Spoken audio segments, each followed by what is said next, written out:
Hi, I am Massimo Banzi and I like to make things. And welcome to another Arduino tutorial video. Today we're going to be building a theremin. The theremin is a musical instrument that produces different sounds depending on the position of the hands of the player around the instrument.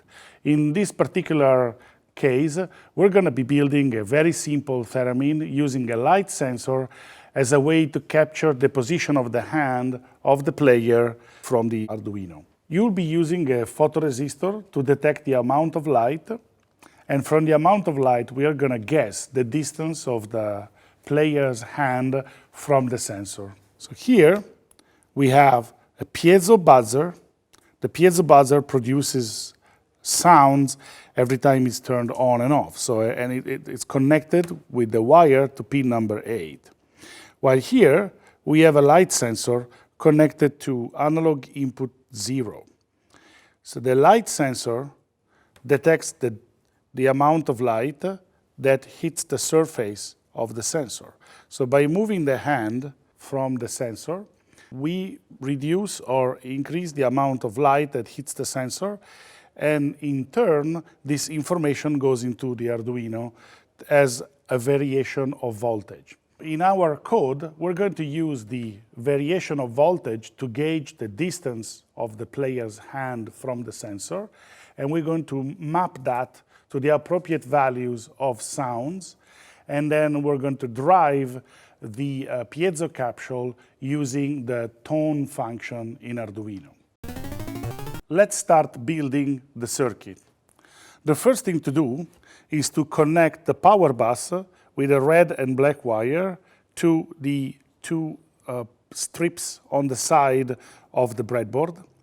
Then we connect the piezo buzzer. Since the piezo buzzer is a bit tricky to mount, we have to prepare the two wires at the right distance on the breadboard and then plug in the piezo in the correct lines on the breadboard.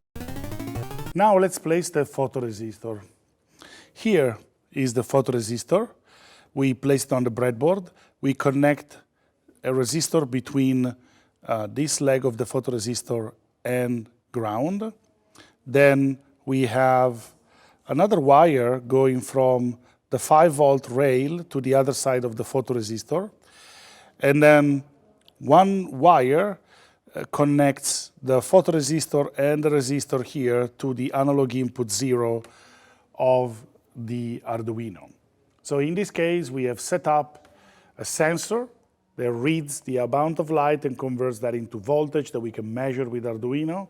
And then we have connected an actuator, the piezo capsule, that produces sounds. And now we're going to write a piece of software that ties them together.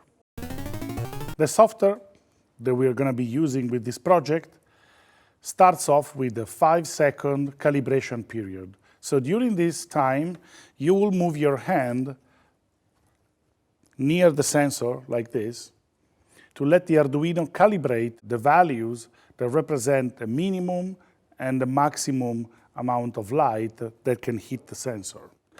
After those 5 seconds, Arduino will start the main loop. And during the main loop, we have a very simple structure. We read the amount of light in terms of voltage applied to the analog in, and then we convert that to a suitable frequency to play on the piezo speaker. And then we use the tone function in order to play that sound. Let's look at the code. We start off at the beginning, defining a few variables. The first one is called sensor value. It's an integer variable that stores the values read from the light sensor. After that, we define two variables called sensor low and sensor high, and these are used in the calibration phase to determine which one was the minimum and the maximum value read from the sensor. So where's the trick? As you can see, we are defining the variables. Sensor low starts off as 1023, and sensor high starts off with 0. This is done on purpose to make sure that if we read a value from the sensor, it will always be less than 1023. So if we start with sensor low at 1023, we'd make sure that the first value that we read will be less and the calibration can operate correctly.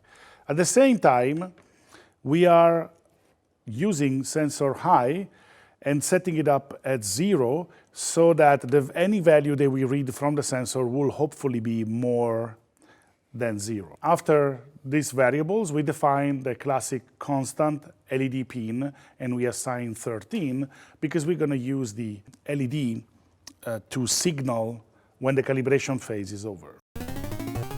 In the setup, we have pin mode, defining pin number 13 as an output. And then we digital write onto LED pin high, so we basically turn on the LED to signal that the calibration phase has begun. Then here, we have an interesting piece of code. It's a while loop that uses the millis function to make sure that the calibration phase lasts for exactly 5 seconds. So how's that done? So the millis function is a function that returns the number of milliseconds that have passed since the last time that the Arduino board was turned on or reset. So every time you upload code, or you press the reset button, or you plug the power, the Arduino starts from 0 milliseconds, and millis will return a number that grows as time goes by. What we're going to do here is that since this code is exactly at the beginning of the setup, it's happening in a very few milliseconds right after the board was turned on. So by doing while millis less than 5,000 that we have here in the while loop, we make sure that the code within the while loop is executed only during the first 5 seconds that the board has been turned on or reset. So what is happening here? So we read, through analog read, we read input 0, we place that into sensor value, and then with a very simple algorithm, we check if sensor value is more than sensor high, then we make sensor high equal to sensor value. So essentially, we are saying, is the value that I'm reading from the sensor right now higher than the highest value I have read until now? If that's the case, then that value becomes the highest value that we have read until now. The same thing we do for sensor value and sensor low. So again, we check if sensor value is less than sensor low, then sensor low becomes equal to sensor value. This code gets executed as many times as possible within the 5 seconds after the board was turned on or reset. So if I move my hand on the sensor like this during the first 5 seconds that the program has started, I basically let the light sensor experience all the possible values of minimum and maximum light. And after that, I come out of this calibration phase with the maximum and the minimum value stored in sensor low and sensor high. Then you can see here with digital write LED pin low, we are turning off the LED to signal that the calibration phase is over. And then the loop is very simple. During the loop, we read the analog input 0 and we store that into sensor value. Then we are going to use an interesting function called map, because we have a minimum and a maximum value that the sensor can read in the current light conditions, and then we have the minimum and maximum audio frequency that we want to play back. So instead of having to calculate manually the matching between those values and the frequency value that we want to play back on the piezo speaker, then what we're going to do, we're going to use this function called map. Map is very simple to use. We specify a value that we want to map. The first parameter is sensor value. Then 2 parameters follow sensor value. They determine which is the value range that the input value can have. So sensor low and sensor high determine this is the range of values that sensor value can assume. The last 2 parameters of the map function, they determine which is the output range that we expect from map. So very simply, we say, this is a value. This value can be between a minimum and a maximum value, and depending on which value I am processing, I want to produce a value which is within this other range. So our aim is to basically say, for any value within sensor low and sensor high, we have to produce a number between 50 and 4,000 that represents the frequency of the audio signal we want to produce. The result of this calculation goes into the pitch variable. In the next line of code, you can see that tone is producing a sound on the piezo speaker connected to pin number 8, and the pitch is the value that we calculated previously using map, and then 20 is the duration of this sound. After this sound has been produced, we delay for 10 milliseconds, and then we continue. So now let's upload the code onto the board and see what happens. You can see that if you gauge your movement properly, you can produce a lot of different sounds.